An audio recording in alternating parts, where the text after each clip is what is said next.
Greetings, queens and kings. If you stopping by, welcome back to my channel.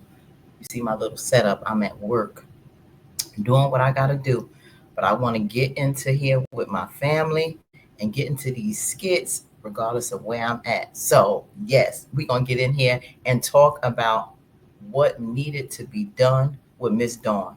We know that Natasha, for some reason, I don't know what the history is, she cannot um, deal with her sister. And she's been so disrespectful when it came to Ro, taking advantage of personal information that Natasha shared with her when her and Ro was on the outs, which she should have never did because this is the reason why Ro does not trust women today. And I don't blame her. It's really hard trusting women because we could be so vindictive and conniving and just, like crabs in a barrel with one another. Especially when it comes to black women, because we really need to unify better. We really need to stop looking at each other in a negative or as a competition, but more as allies and real sisters. And there's many reasons in the past I've been stabbed in the back by women that I've trusted, that I thought was that I saw as family. But so that's why a lot of us now roll solo, so we don't have to deal with that drama. But we have to, sisters, get better when it comes to that. So I can relate to Ro wholeheartedly, and Natasha showed a perfect example with her sister Dawn. But we're gonna get into this because this has been a long time coming when it comes to Dawn. So let's get into it. I'm over it. I'm not. Accept people for who they are. That's it. That's how we do that. I live with her, so I know how she is. Well, I feel sorry for you. That's the part I'm grateful for. I don't have to live with Me her. too. No, you don't. I don't know. I Zoe, just just cannot like wrap my Dawn. mind around her behavior sometimes. And I'm sorry. I'm so thankful that you've been gracious today, but it is not Here okay. she comes. Oh my God. Hey, sis. All right. Slap that bag. Give me Put a one hug. of those things like that. What's going on? What are you doing here? I just wanted to come Rose and said say enough is hello. a damn enough. It's good to see you. All right. You know what? Natasha, since you don't know how to handle her, let me do it. You are so ungrateful. You're disrespectful. You're bitter for some reason. And for you to put all your anger on me and you don't even know me, I have to give you a grace. I have to give you a grace. I have to give you a pass. She obviously does not know him.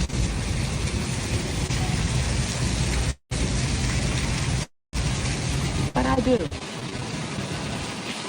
I realize that you broke. You're broken. You're a deadbeat mother. And you're unhappy. I could really go Yeah, in people on tell you. her. I really, really, really could.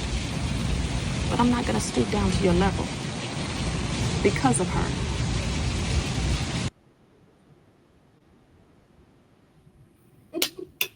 Now you see when she called her deadbeat mother, Dawn looked at her like, "You've been telling my business."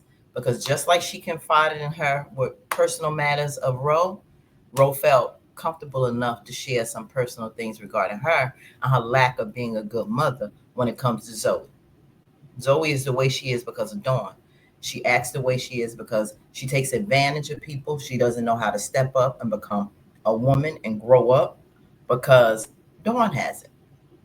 Now we need to get a little bit more in this background. I know Natasha and Dawn have different mothers and they both lost them at an early age, but I don't know why Ro feels that she has to be subjected to Dawn's disrespect and how she takes advantage of her and how she feels she has to use her as an ATM machine instead of getting on her own 2 feet and doing better. And after what she did to her and taking her fiance and sleeping with that man and having a baby by him, and you still, Natasha, feel you got to take care of her and her daughter? No, this is she. You're not a doormat, and you can't, just be somebody's trash bin to just dump on. And Dawn is, this has been a long time coming. And Ro did it very classy, and she got into that behind. And Dawn didn't say a word. And I realize, just observation, I see how you treat her.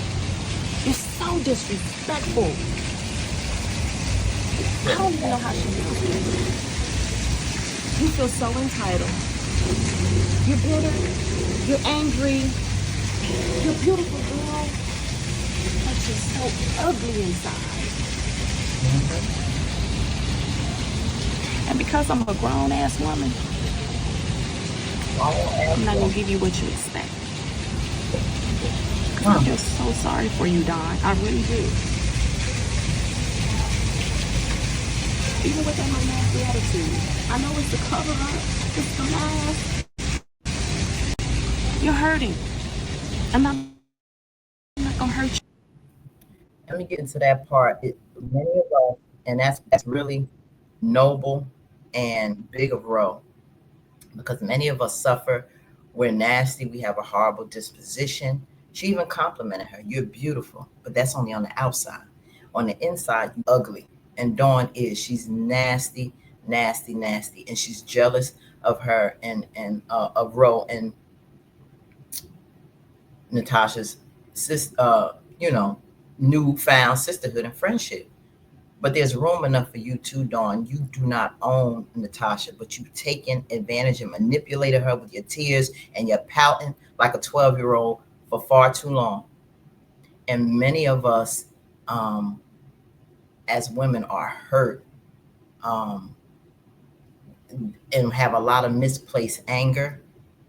And it shows our countenance in a very ugly way. And she told her, right, you got to get to the core of what's really wrong with you. But sister, I'm not going to be the one to finish depleting you or making you feel less than, because I understand something's going on with you and you need help and you need to rectify that. And I hope Dawn really listens to that advice and humbles herself and really get to the root of what it is. And it's going to take Natasha really a powwow with them to deal with it. This is not Ro thing, but Natasha needs to deal with it. And I hope she listens to Ro and continues dealing with Dawn. I'm not. Because I really do feel sorry for you. And we're probably more alike than we are different. But I pray that you get your life together with whatever that is you have going on. Because I'm not your enemy. And your sister's not your enemy. I care about her just like you say you care about her. But if this is how you care about her, you got to figure out what's going on inside of you, sis. And I'm not going to beat you up. I'm not going to do that.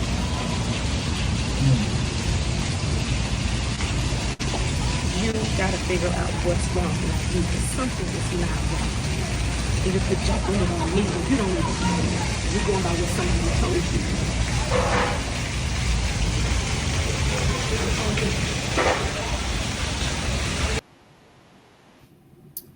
Ro dealt with her like a parent. And you see she sat there, had a little attitude, but she listened like a child. Because a part of Dawn, I think when she lost her mother, she still stuck there as a child. And she never grew up because she didn't have that mother that got her along the way. So she's still acting like a child. And so she's stuck there, and she still wants to be parented by Natasha. But Natasha lost her mother too. But she got her big girl panties on, and she's acting like an adult in life. But we all don't do that.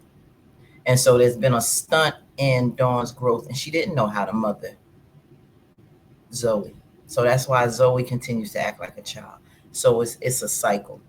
So I hope she's really listening and she deals with that and go to therapy.